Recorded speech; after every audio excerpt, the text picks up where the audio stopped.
प्रिय दर्शकों, चाहे जीवन में कुंवारे मर जाना, लेकिन कभी भी ऐसी स्त्री के साथ में विवाह मत करना, या फिर कहे तो किसी प्रकार का रिश्ता, दोस्ती या फिर संबंध ऐसे स्त्रियों से भूल कर भी नहीं रखना।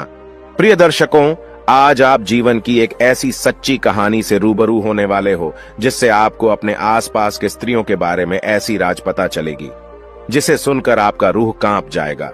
हाँ प्रिय दर्शकों, इस कहानी में आप लोगों को सुनने के लिए मिलेगा कि वो लड़की कैसी हुआ करती है जिनसे इंसान अगर भूल से भी शादी कर ले तो वह बर्बाद हो जाता है, चाहे कितना भी धन कमाए लेकिन हमेशा गरीब ही बना रहता है। आइए इस कहानी के माध्यम से समझते हैं। एक बार की बात है, एक तालाब के किनारे एक पेड़ में बूढ़ी चिड़िया और कौवा रहा करते थे।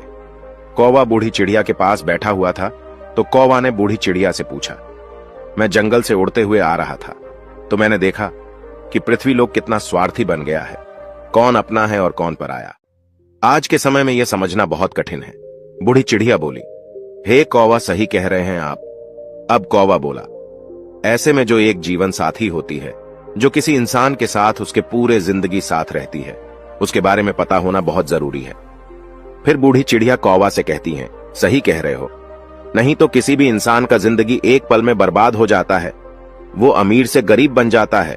कौवा ने कहा, हे बूढ़ी चिड़िया, ऐसी कौन सी बात है जो हर एक इंसान को उसके विवाह से पहले पता होनी चाहिए। बूढ़ी चिड़िया कहती हैं, मैं आपको ये बातें एक कहानी के जरिए बताती हूं, आप बस कहानी को ध्यान से पूरा सुनना, क्योंकि आधा अधूरा ज्ञान कोई काम का नहीं होता। प्रिय दर्शकों, कहानी शुरू करने से पहले मेरा आप सभी से अनुरोध है कि आप हमारी कहानी में खो जाएं, उससे पहले हमारे चैनल स्पिरिचुअल ज्ञान गंगा को सब्सक्राइब करके बेल आइकॉन अवश्य दबा लें, जिससे हमारी हर वीडियो का नोटिफिकेशन सबसे पहले आप तक पहुंच सके और आप हमारी हर वीडियो से प्राप्त ज्ञान को अपने जीवन में उतार सके। तो चलिए कहानी शुरू करते हैं।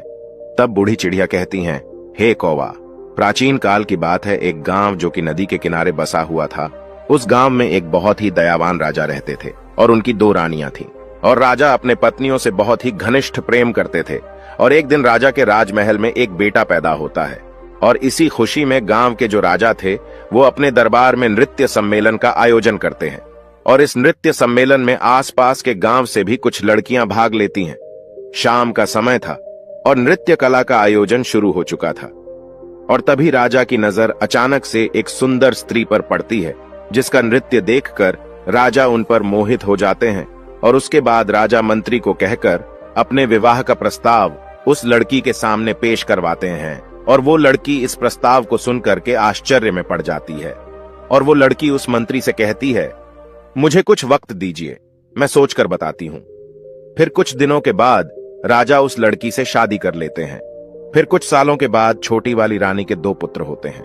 कुछ समय के बाद उनके 3 बेटे बड़े हो गए, लेकिन प्रिय दर्शकों, दूसरे वाले रानी का एक भी पुत्र नहीं था, क्योंकि उनके नसीब में कोई संतान प्राप्ति नहीं था।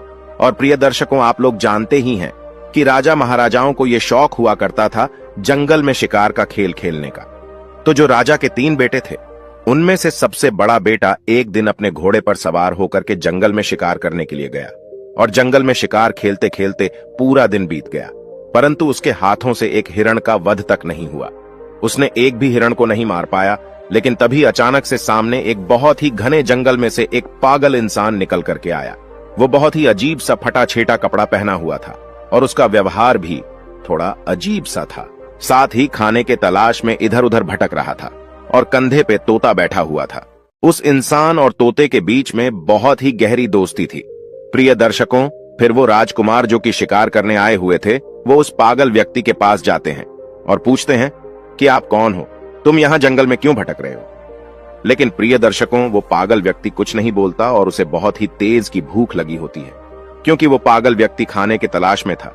इतने में ही राजकुमार अपने थैले में से कुछ लड्डू निकाल करके उस पागल व्यक्ति को देते हैं, और भूखा व्यक्ति लड्डू को देखते ही लपक लपक कर खाने लगा। इतने में ही राजकुमार उस पागल व्यक्ति से पूछते हैं कि आखिर कौन हो आप, और इस घने जंगलों में अकेले क्यों भटक रहे हो, आपका परिवार कहां है। ये सुनते ही उस पागल व्यक्ति के हाथ से लड्डू छूटकर जमीन पर गिर जाता है, और उस पागल व्यक्ति की आंख भर आती है। वह फूट फूट कर रोने लगता है, और यह सब देखकर राजकुमार बहुत हैरानी में पड़ जाते हैं, और उस पागल व्यक्ति से पूछते हैं कि आप क्यों रो रहे हो। तभी उस पागल व्यक्ति के कंधे पर जो तोता बैठा हुआ था वो कहता है, मेरे मालिक अपने बेटे के कारण इस स्थिति में जंगल में भटक रहे हैं। फिर राजकुमार कहते हैं कि ऐसा क्या हुआ इनके साथ में। तब तोता कहता है, इनके पास वाले नगर में एक लड़की है जिसका पिता एक राजकुमार है और वो अपनी बेटी की शादी करवाना चाहते हैं, परंतु वो लड़की तो शादी करने के लिए तैयार है, लेकिन उसकी एक शर्त है कि उस इंसान से शादी करना चाहती है जो उसके प्रश्नों का उत्तर दे सके। इसलिए जो कोई शादी की इच्छा लेकर के उसके पास में जाता है वो उससे एक सवाल पूछती है, और अगर कोई व्यक्ति उस सवाल का उत्तर दे देगा उसके साथ में वो विवाह कर लेगी, और अगर सवाल का उत्तर नहीं दे पाता है तो उसका शीश कटवा देती है। और इसी चक्कर में इनका एक पुत्र था जो कि उस स्त्री के द्वारा मारा गया, और मेरे मालिक यह सदमा बर्दाश्त नहीं कर पाए और अपना मानसिक संतुलन खो दिए, और इसी वजह से इनका राज्य भी अब उस स्त्री के कब्जे में है। इतनी बात होते ही वह व्यक्ति वहां से चला जाता है, और यह सारी बात सुनकर राजा के दिल और दिमाग में उस राजकुमारी वाली बात बैठ जाती है, और वापस शिकार पर से महल के तरफ लौटते समय भी पूरे रास्ते उसी राजकुमारी का ख्याल उस राजकुमार के दिमाग में चल रहा था। राजा जब लौट करके अपने घर आए तो घर आकर के रात्रि में लेटकर आराम तो कर लिया, लेकिन सुबह में भी वही राजकुमारी के ख्यालों में डूबे हुए थे। अब राजा से रहा नहीं गया और वो शीघ्र ही अपना घोड़ा उठाते हैं और उस राजकुमारी के महल की तरफ चल देते हैं। और तभी राजकुमार के माता पिता उनसे पूछते हैं कि बेटा कहां जा रहे हो। तब राजकुमार कहता है कि हमारे बगल वाले राज्य में एक राजकुमारी रहती है और वो विवाह करना चाहती है, परंतु उस राजकुमारी का यह कहना है कि उसका कोई प्रश्न है कि जो कोई उसके प्रश्न का उत्तर दे देगा वो उसके साथ विवाह कर लेगी, और जो नहीं दे पाता उसका सर कटवा देती है। अब तक उसके चक्कर में कई लोग मारे गए हैं और कई राज्यों को वो स्त्री अपने कब्जे में ले रखी है। यह सुनकर राजकुमार के माता पिता ने राजकुमार को बहुत रोकने की कोशिश की, परंतु राजकुमार उनका एक भी नहीं सुना और राजकुमारी के महल की ओर निकल जाते। महल पर पहुंचते ही राजकुमार ने विवाह का प्रस्ताव रखा तो राजकुमारी कहती हैं कि मैं आपसे विवाह करने के लिए तैयार हूं, परंतु आपको मेरे एक प्रश्न का उत्तर देना पड़ेगा, तभी मैं आपसे विवाह कर पाऊंगी, और अगर आप मेरे प्रश्नों का उत्तर नहीं दे पाते हैं तो आपका सर कटवा दिया जाएगा। राजकुमार ने इस शर्त को स्वीकार कर लिया और बोला, राजकुमारी पूछिए, आपका क्या प्रश्न है, मैं आपके प्रश्नों का उत्तर देने के लिए तैयार हूं। फिर राजकुमारी अपना वह एक प्रश्न पूछती है जो अभी तक कई लोगों से पूछते आ रहे थे, और जब राजकुमारी ने प्रश्न पूछा तो वो राजकुमार देखता रह गया। जब उत्तर नहीं आया तो राजकुमार का शीश कटवा दिया गया। प्रिय दर्शकों, ऐसा कौन सा प्रश्न था जो कि राजकुमारी पूछती थी लेकिन कोई भी इनके प्रश्नों का जवाब नहीं दे पाता था? इसके बारे में आपको आगे वीडियो में जरूर पता चल जाएगा कि राजकुमारी ऐसा क्यों करती थी। क्यों हर वो व्यक्ति जो राजकुमारी से शादी करना चाहता था उससे वही एक सा प्रश्न पूछा करती थी। जब बड़े वाले भाई मारे गए तब बड़े से छोटा दूसरे नंबर के राजा ने विचार किया कि वो राजकुमारी के पास जाएगा और अपने भाई का बदला लेगा, परंतु जैसे ही राजकुमारी उसके सामने आती है तो वह राजकुमार उस राजकुमारी को देखकर उन पर मोहित हो जाते हैं और खुद में सोचते हैं कि ये कितनी सुंदर स्त्री है, काश मैं इनसे विवाह कर पाता। लेकिन फिर राजा राजकुमारी से कहता है, मेरे बड़े भाई कहां हैं? तो राजकुमारी कहती हैं कि मुझे इसके बारे में कुछ नहीं पता। ये सब सुनकर राजकुमार फिर से सोच में पड़ जाते हैं। तब राजकुमारी राजकुमार से कहती हैं, क्या सोच रहे हो? तब राजकुमार कहता है कि आप कितनी सुंदर हो, मैं आपसे विवाह करना चाहता हूं। तो फिर राजकुमारी कहती हैं, मैं आपसे विवाह तो कर लूंगी, लेकिन मेरा एक प्रश्न है, पहले आपको उस प्रश्न का उत्तर देना पड़ेगा। तो राजकुमार कहता है कि ठीक है, आप अपना प्रश्न पूछो। लेकिन दूसरे वाले राजकुमार भी उनके प्रश्नों का उत्तर नहीं दे पाते हैं और उनका भी सर कटवा दिया जाता है। इसी प्रकार उस विवाह के चक्कर में उस राजा के 3 लड़के थे, उनमें से 2 लड़के मारे गए। अब बचा सबसे छोटा वाला, वो भी अपने घोड़े को लेकर राजकुमारी के महल की ओर चल देता है। उनके माता पिता ने उन्हें रोकने की बहुत कोशिश की, लेकिन छोटे वाले भाई चलते हुए कहता है, हम जा रहे हैं उस हत्यारी राजकुमारी से अपने भाइयों का बदला लेने, या तो मैं उस हत्यारिन से बदला लेकर के आऊंगा, अन्यथा आप ये समझ लेना कि आपका कोई बेटा था ही नहीं। उनके माता पिता ने उन्हें बहुत रोकने की कोशिश की, लेकिन वो बदला लेने के चक्कर में चल देता है। रास्ते में जाते जाते उस लड़के ने विचार किया कि जैसे मेरे भाई गए थे, अगर वैसे मैं गया तो मैं भी मारा जाऊंगा, लेकिन जाऊंगा तो जरूर। पर कुछ सोचने समझने के बाद उसने क्या किया कि उस राजकुमारी की महल से थोड़े हटकर एक बगिया थी। उसने अपने घोड़े को वहीं पर छोड़ दिया और उस बगिया के अंदर चला गया, और राजकुमारी वहां पर उस शांत वातावरण में विश्राम करने के लिए आया करती थी। अब उस बगिया में एक सरोवर था, और उस सरोवर के किनारे वह राजकुमार एक आम इंसान के वेशभूषा में खड़ा था। जी हां प्रिय दर्शकों, सभी लोग बड़े ध्यान से सुनना, यह बहुत ही अलौकिक कहानी है। प्रिय दर्शकों, राजकुमार सरोवर के किनारे खड़ा था, और तब राजकुमारी अपने कुछ सहेलियों के साथ बगिया में आई, और कुछ समय बाद राजकुमारी ने अपनी एक सहेली से कहा कि हमें पानी लाकर दो, हमें बहुत तेज प्यास लगी है। अब उस राजकुमारी की बात को सुनकर उसकी एक सहेली ने हाथ में बर्तन लेकर के उसी सरोवर पर जल लेने के लिए गई, जिस सरोवर पर वह राजकुमार आम इंसान के रूप में पहले से ही खड़ा था। उसने देखा तो उसके रूप को देखकर उन पर मोहित हो गई। वो राजकुमारी की सहेली फिर जल लेकर के आई और राजकुमारी को पिलाया, फिर तुरंत लौट करके सरोवर के पास चली गई, और उसने जाकर के उस राजकुमार यानी कि उस आम आदमी से कहती है कि आप कौन हो, यहां क्या कर रहे हो? मैं आपको देखते ही आपके रूप पर मोहित हो गई हूं, और मैं शीघ्र ही आपसे विवाह करना चाहती हूं। फिर राजकुमार कहता है कि वो तो ठीक है, लेकिन आप कौन हो? फिर वो लड़की कहती है कि मैं राजकुमारी की सहेली गंगा हूं। ये सुनकर के राजकुमार उस गंगा के साथ उसके घर चले जाते हैं, और गंगा अपने आंगन में चारपाई बिछा करके उस राजकुमार को बैठा दिया, और उसके बाद में भोजन करवाया, और फिर कहती है कि आप क्या सोच रहे हो? आप विश्वास करिए, मैं आपको कभी धोखा नहीं दूंगी, क्योंकि मैं तुम्हारे रूप के ऊपर दीवानी हो चुकी हूं। मैं तुमसे प्यार कर बैठी हूं। जब इतनी बात उस राजकुमार ने सुनी तो वो राजकुमार रोने लगता है। राजकुमार के आंखों से आंसू के धारा बहने लगी, और कहने लगा, मैं इसलिए सरोवर में घूम रहा था क्योंकि ये जो तुम्हारी राजकुमारी है इतनी हत्यारी है, जिसने अब तक कई लोगों के सर कटवा दिए हैं, और उन्हीं में हमारे 2 भाई मारे गए। तो मैं अपने भाइयों का बदला लेना चाहता हूं, इसलिए मैं यह जानना चाहता हूं कि यह राजकुमारी कौन सा सवाल पूछती है। तब गंगा कहती है, वह तो हम आपको बता देंगे, लेकिन पहले आप हमसे वादा कीजिए कि आप हमसे शादी करेंगे। तो प्रिय दर्शकों, गंगा ने एक तरफ तो राजकुमार से शादी करने का वादा करवा ली, वहीं दूसरी ओर उसे यह डर भी लगा था कि अगर हम इनको वहां जाने देंगे तो पता नहीं ये वहां से लौट करके आएंगे भी या नहीं। तो फिर राजकुमार गंगा से कहता है कि मैं जरूर तुमसे विवाह करूंगा। लेकिन राजकुमारी से अपने भाइयों का बदला लेने के बाद जब राजकुमार ने गंगा से इतना कहा तो गंगा को राजकुमार के ऊपर विश्वास हो गया।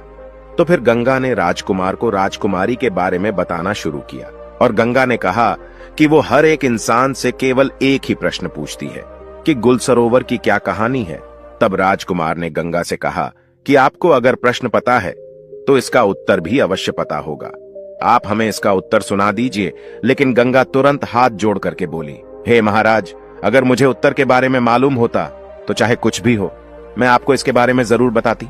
लेकिन गंगा कहती है, राजकुमारी के राज्य में एक साधु रहता है, सिर्फ उन्हीं को यह गुलसरोवर वाली कहानी पता है, और उसने ही राजकुमारी को यह सलाह दी है कि अगर तुमसे कोई शादी करना चाहे तो तुम उससे गुल सरोवर की कहानी के बारे में पूछो। हालांकि यहां तक राजकुमारी को भी इस कहानी के बारे में कुछ भी पता नहीं होता, फिर भी राजकुमारी यह प्रश्न पूछा करती है क्योंकि वह उस साधु से प्रेम करती है।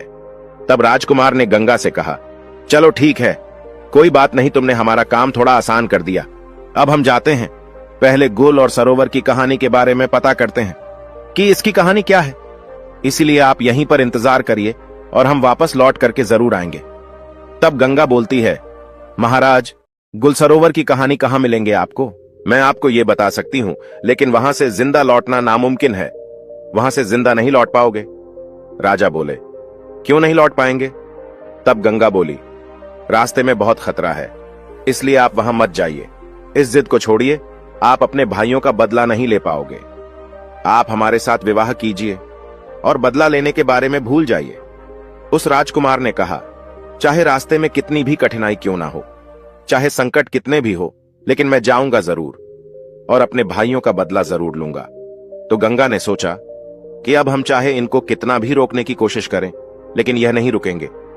तो फिर गंगा ने खुद एक घोड़ा और एक तलवार राजकुमार के हाथ में दिया और कहा कि यह घोड़ा और यह तलवार तुम्हारे काम जरूर आएगी, इसलिए आप एक काम करना, यहां से ठीक दक्षिण दिशा की तरफ जाओ, और जब आप दक्षिण दिशा की तरफ जाओगे तो आगे आपको गुफा में एक शेर मिलेगा और उस शेर से आपको डरना नहीं है, क्योंकि वह शेर बूढ़ा हो चुका है, जिस वजह से वह शिकार नहीं कर पाता और बहुत भूखा रहता है। जब आप उसके पास जाओगे तो इस तलवार के मदद से रास्ते में उस शेर के लिए कुछ खाने को जरूर ले जाना, और जब वह शेर गुफा से बाहर आए तब उसके सामने यह खाने की चीज रख देना। वो उसे खा करके तुम्हारी मदद जरूर करेगा। बस इतना ध्यान रखना कि आप जब जंगल में थोड़ा आगे बढ़ोगे तो आप समुद्र के किनारे पहुंच जाओगे, तो वहां से आगे आपको समुद्र के उस पार जाना होगा। और इतना कहकर गंगा राजकुमार को विदा कर देती है और राजकुमार दक्षिण दिशा में जंगल की तरफ निकल जाते हैं। जाते समय गंगा बोलती है, महाराज भूल मत जाना, लौट करके जरूर आना, चाहे कुछ भी हो जाए, मैं आपका जीवन भर इंतजार करूंगी, मुझे आप भूलोगे तो नहीं। तो उस राजकुमार ने विश्वास दिलाते हुए बोला कि आप चिंता मत करो, मैं लौट करके जरूर आऊंगा और तुमसे विवाह करूंगा, इसीलिए आप तनिक भी चिंता मत करो। अब वो राजकुमार धीरे धीरे जंगल की तरफ बढ़ने लगा तो गंगा के मुताबिक उसको एक शेर का गुफा मिला, जिसमें वही एक बूढ़ा शेर था, जिसके बारे में गंगा ने राजकुमार को बताया था और साथ में यह भी कहा था कि आप रास्ते में इस तलवार की मदद से उस बूढ़े शेर के लिए कुछ खाने को ले जाना। तो वो राजकुमार बिल्कुल ऐसा ही करता है और उस शेर के सामने खाना रख देता है। चूंकि शेर बहुत भूखा था तो वो खाना देखते ही बहुत खुश हो जाता है और लपक कर खाना शुरू कर देता है। राजकुमार देखता है कि अब तो शाम हो चुकी है, जिस वजह से हल्का हल्का ठंड भी लगने लगता है और कुछ देर में अंधेरा भी हो जाएगा। तो वो क्या करता है कि आसपास से कुछ लड़कियां इकट्ठा करके ले आता है और गुफा के सामने थोड़ा सा आग जला लेता है। तब उसी आग के पास में आकर वो शेर राजकुमार के बगल में बैठ जाता है और राजा उस शेर को सहलाने लगता है और कुछ समय बाद राजकुमार को आंख लग जाती है। राजकुमार वहीं पर सो जाता है। फिर अगले सुबह होते ही राजकुमार उस शेर के साथ जंगल में आगे दक्षिण दिशा की तरफ बढ़ने लगता है। चलते चलते जंगल में राजकुमार को आगे कई मुसीबतें आती हैं। कई तरह के जानवर राजकुमार के सामने आते हैं, लेकिन उस बूढ़े शेर की दहाड़ से सभी जानवर डर के भाग जाते हैं और इसी तरह राजकुमार उस बूढ़े शेर के साथ चलते चलते समुद्र के किनारे पहुंच जाते हैं और पहुंचते ही देखते हैं कि थोड़े दूर पे एक व्यापारी कई हाथियों पे सामान लादकर कुछ सैनिकों के साथ समुद्र के तट पर खड़े हैं। अब वो राजकुमार उस व्यापारी के पास जाता है तो व्यापारी उससे पूछता है कि कौन हो, आप यहां क्या कर रहे हो। फिर राजकुमार अपने साथ बीती हुई घटना को उस व्यापारी को बताता है और कहता है, मुझे किसी भी तरह समुद्र के उस तरफ जाना है। इतने में ही व्यापारी देखता है कि उस पार से उसकी नाव आ रही है, जिस पे वह व्यापारी सामान को रखवाकर समुद्र के उस पार पहुंचवाया करता है। नाव के समुद्र के किनारे पहुंचने के बाद वह व्यापारी सामान को नाव पर रखवाता है और इतने में वह राजकुमार उस व्यापारी से कहता है, आप कृपा करके मुझे भी इस नाव की मदद से समुद्र के उस पार पहुंचवा दें। फिर व्यापारी ने कहा, अगर अब इस नाव पर थोड़ा सा भी वजन बढ़ेगा तो यह नाव डूब सकती है, मुझे माफ करें, मैं आपकी मदद नहीं कर पाऊंगा। राजकुमार ने कहा, अब तो आप सब कुछ जानते हैं, मेरा समुद्र के उस पार जाना कितना जरूरी है। आप एक काम करिए, मेरे पास कुछ सोने के सिक्के हैं और ये गले की चैन, इसको आप रख लीजिए, परंतु मुझे इस नाव से जाने दीजिए। प्रिय दर्शकों, वह व्यापारी बहुत ही लालची था, इसलिए वह राजा के दिए हुए सोने के सिक्के और उसकी चैन रख लेते हैं और नाव से सैनिक के द्वारा कुछ सामान उतरवा के राजा को उस नाव पर जाने देते हैं। और इसी तरह राजकुमार उस नाव पर बैठकर समुद्र के उस पार गुल और सरोवर की कहानी के तलाश में निकल जाते हैं। ठीक 15 दिन बाद राजकुमार समुद्र के उस पार एक नगर में पहुंच जाते हैं और नगर में गुल और सरोवर की कहानी के तलाश में इधर उधर भटकने लगते हैं और देखते देखते वो राजकुमार एक राज्य में पहुंचते हैं और जिस राज्य में वो पहुंचे उस राज्य का नाम गुल होता है और वहां के राजा का नाम सरोवर था। वहां पर पहुंचकर राजकुमार देखता है कि सरोवर नाम के राजा के राज्य में नित्य कला होता था और वहां पर कई लोग आया करते थे, संगीत बजता था, नृत्य कला होता था, सभा में चारों ओर आनंद का माहौल रहता था। और राजकुमार ने क्या किया कि उन्हीं लोगों के बीच में जाकर बैठ गया। अब 3-4 दिन लगातार वहां पर आता है और चुपचाप चला जाता है, लेकिन किसी से कुछ नहीं कहता। एक दिन सरोवर नाम के राजा की नजर उस पे पड़ गई और सरोवर नाम के राजा ने उसको उठाया। सभा के अंत में उससे कहा, मैंने आपको देखा कि आप 3-4 दिन से आते हो, ना किसी से कुछ कहते हो और ना ही किसी से कुछ बोलते। आप इस राज्य के नहीं लगते हो, इससे पहले कभी यहां दिखाई भी नहीं दिए। कौन हो, आप क्या करना चाहते हो? राजकुमार को तो गुल और सरोवर की कहानी पता करनी थी और उन्हें अच्छी तरीके से पता था कि इस कहानी के बारे में सरोवर नाम के राजा को जरूर पता होगा। इसलिए राजकुमार सरोवर नाम के राजा से कहता है, महाराज, मैं कुछ संगीत गाना चाहता हूं। यह सुनकर सरोवर नाम के राजा उनसे बोलते हैं कि कौन सा संगीत ठीक है, आप सुनाइए। और इतने में सरोवर नाम के राजा के इशारे पर पीछे से ढोल बजने लगते हैं और राजकुमार संगीत गाने लगते हैं। उस राजकुमार ने इतना सुंदर संगीत सुनाया कि पूरी सभा बैठी हुई वाह वाह करने लगी। राजा खुश हो गया और राजा ने खुश होकर के बोला, हम तुम्हारे इस गायकी से इतने खुश हैं कि आप चाहे तो कुछ भी मांग सकते हो। आप जो मांगोगे हम आपको वो जरूर देंगे, ये हमारा वचन है। फिर राजकुमार कहने लगा, महाराज ऐसा ना हो, मैं मांगू और आप अपना पैर पीछे खिसका ले। इसलिए एक काम कीजिए, आप रहने दीजिए, जो कुछ भी है वो ठीक है और जैसे भी है ठीक है, हम जैसे हैं अच्छे हैं। तो उस राजा ने कहा, नहीं, आप मांगो, ऐसा कुछ नहीं है, आप जो कहोगे वो हम आपको देंगे, आपकी जो इच्छा हो वो आप मांगना। अब उस राजकुमार ने कहा, हे महाराज, मुझे कुछ नहीं चाहिए, मुझे केवल आप गुल और सरोवर की कहानी बता दीजिए। उस सरोवर नाम के राजा को पसीना आ गया, जो सरोवर नाम का राजा था। उसने कहा, तुमने ये क्या मांग लिया? तुम मुझसे मेरा पूरा साम्राज्य मांग लेते, वो भी मैं तुम्हें दे देता, लेकिन तुमने मुझसे ये कैसा सवाल पूछ लिया, इसकी कहानी मैं जानता हूं, लेकिन मैं वो तुम्हें बता नहीं सकता। तभी राजकुमार ने कहा, महाराज, कुछ समय पहले आपने ही तो ये कहा था कि आप जो मांगोगे हम आपको वो दे देंगे, इसलिए आप केवल मुझे वही गुल और सरोवर की कहानी सुना दीजिए कि आखिर इस कहानी का क्या राज है। अब महाराज अपने ही दिए हुए वचनों में फंस जाते हैं और कहने लगे, अगर तुम्हारी यही इच्छा है, बार बार तुम यही जिद कर रहे हो, तो मैं तुम्हें गुल और सरोवर की कहानी तो सुना दूंगा, लेकिन ध्यान रखना, कहानी खत्म होने के तुरंत बाद हम तुम्हारा सर कटवा देंगे। अगर तुम इस बात पर राजी हो तो हम तुम्हें गुल और सरोवर की कहानी बताते हैं कि आखिर गुल और सरोवर की कहानी क्या है। राजकुमार ने कह दिया, ठीक है, आप मेरा सर काट लेना, लेकिन आप कहानी जरूर सुना देना। बोले, ठीक है, हम तुम्हें जरूर सुनाएंगे। तब महाराज मंत्रियों को इशारा दिया और नौकरों को भी इशारा दिया। अब नौकर चले हैं कारावास की तरफ, वहीं बैठा हुआ देख रहा है। तब नौकर क्या लेकर के आए कि एक लड़की है, वो बहुत सुंदर है, उसके शरीर पर फटे पुराने वस्त्र है और उसके हाथों में पैरों में बेड़ियां पड़े हुई है। वो चल नहीं पा रही थी और इसीलिए नौकर लोग मार लगाते हैं। अब वो राजकुमार देखता रह गया, ये क्या है, मेरी समझ में नहीं आया। तब तक उस लड़की को ला करके सरोवर महाराज के सामने खड़ा कर दिया। अब राजकुमार के सामने उस सरोवर नाम के राजा ने कहानी शुरू की। तुम सुनना चाहते थे गुल सरोवर की कहानी क्या है, तो सुनिएगा। मेरा ही नाम है सरोवर राजा, मैं ही हूं वो सरोवर हूं, और गुल ये लड़की है जो तुम्हारे सामने हथकड़ी और बेड़ियों में जकड़ी हुई है। राजकुमार कहने लगा, महाराज, आप सरोवर और ये लड़की गुल, इसका मतलब आपकी ही कहानी है। महाराज ने बोला, हां, ये मेरी ही कहानी है। राजकुमार ने कहा, फिर तो आपसे अच्छी तरह और कौन बता सकता है। महाराज बोले, सुनो हमारी कहानी क्या है। मैं विवाह से पहले एक बार जंगल में शिकार खेलने के लिए गया था, तो वहां ये लड़की अपनी सहेलियों के साथ बगिया में बैठी हुई थी। ये सब बातें उस सरोवर नाम का राजा समझा रहा है। उस दिन बगिया में घूमते घूमते हम पहुंच गए तो हमारी नजर इस स्त्री के ऊपर पड़ी।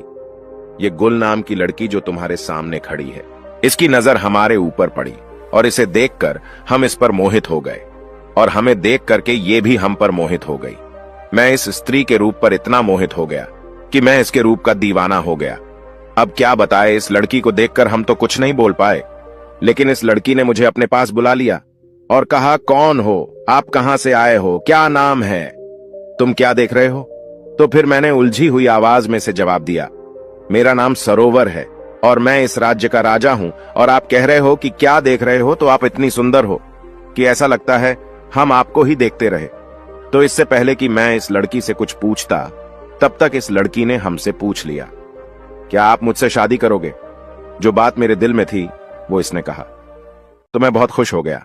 अब ये लड़की मुझे साथ में लेकर के अपने घर पहुंची। अपनी मां से हट करती है कि हे मां, मैं अगर विवाह करूंगी तो इसी के साथ मैं करूंगी, अन्यथा मर जाऊंगी। मां बाप ने बहुत समझाया कि बेटा, इनके घर खानदान का कोई पता नहीं, कहां के रहने वाले हैं, इसका कुछ पता नहीं है। और उसकी मां कहती है कि एक अजनबी के साथ मैं तुम्हारा विवाह कैसे करा सकती हूं।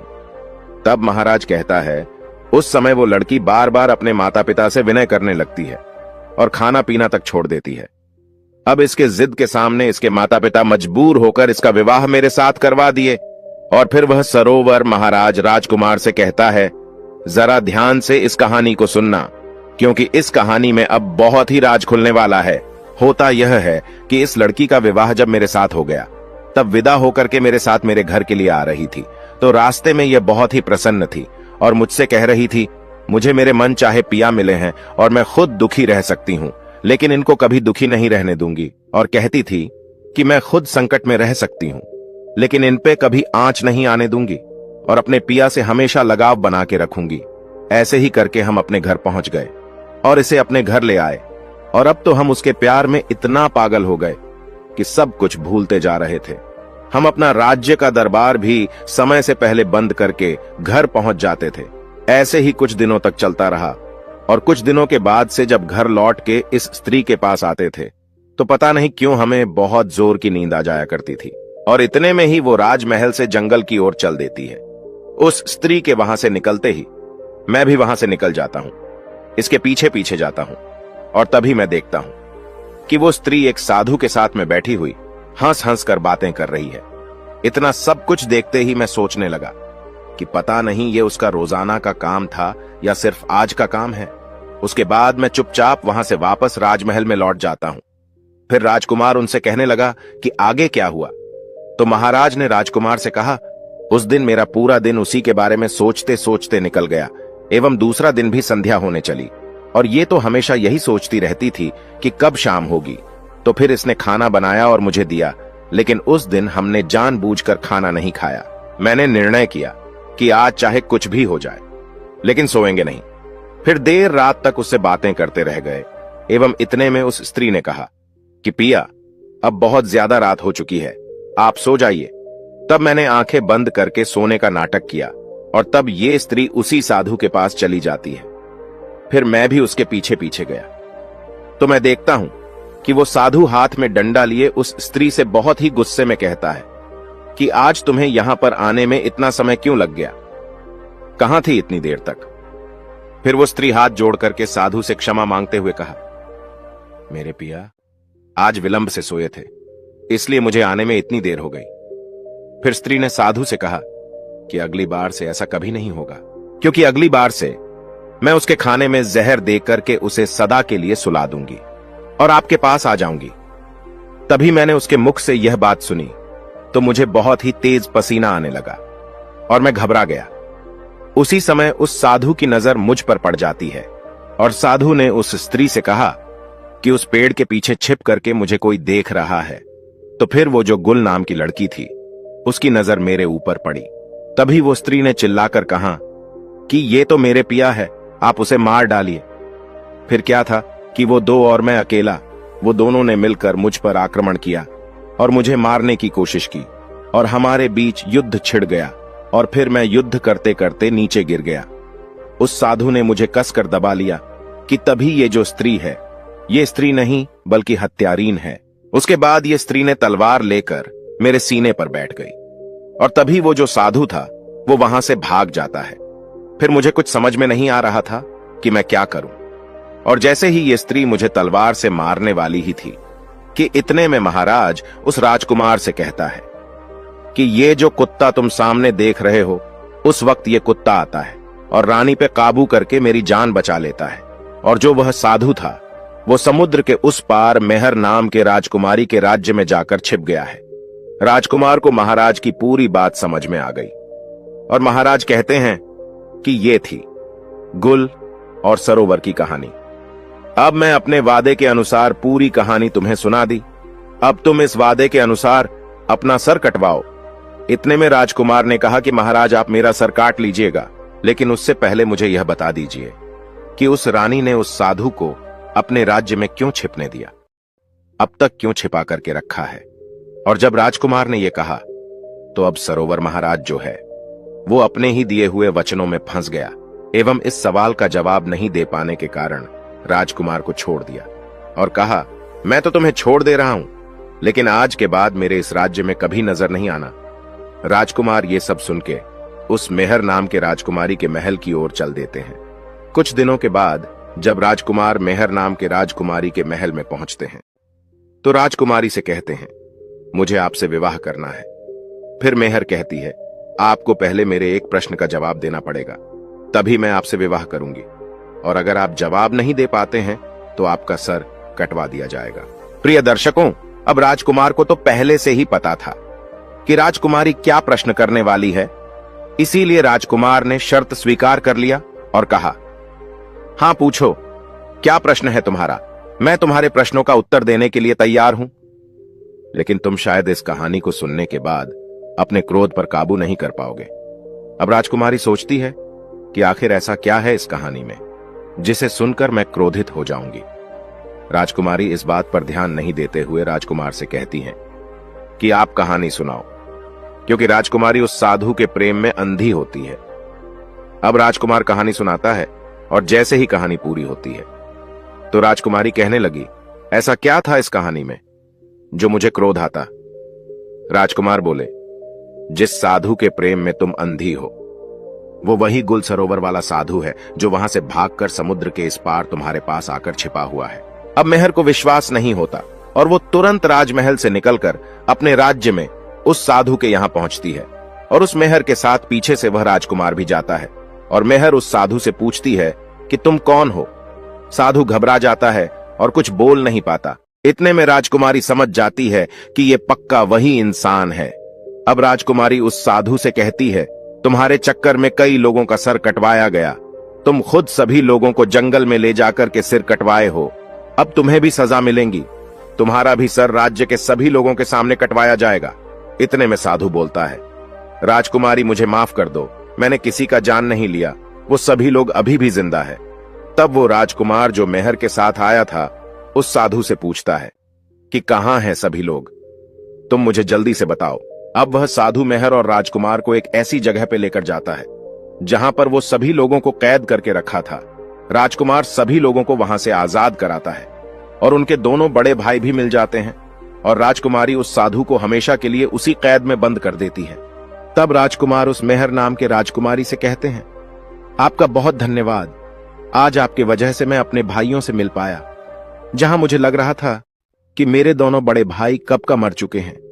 और इतना बोलने के बाद राजकुमार मेहर नाम के राजकुमारी से कहते हैं, जीवन में कभी भी किसी इंसान को दूसरे पे विश्वास नहीं करना चाहिए जब तक कि आपको उस दूसरे इंसान के बारे में पूरी जानकारी नहीं हो, क्योंकि ज्यादातर इंसान के अंदर खुद के लिए स्वार्थ छुपा होता है।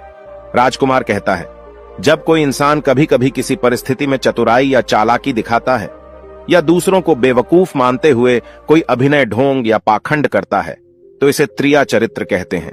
कि कैसे जब एक इंसान को अपना स्वार्थ दिखने लगता है तो वह अपने लोगों को भी बेवकूफ बनाकर अपना स्वार्थ को पूरा करता है, और उसके साथ रहने वाले लोगों को इसके बारे में भनक तक नहीं लगती कि यह स्त्री या पुरुष त्रिया चरित्र की खेल कर रहा है।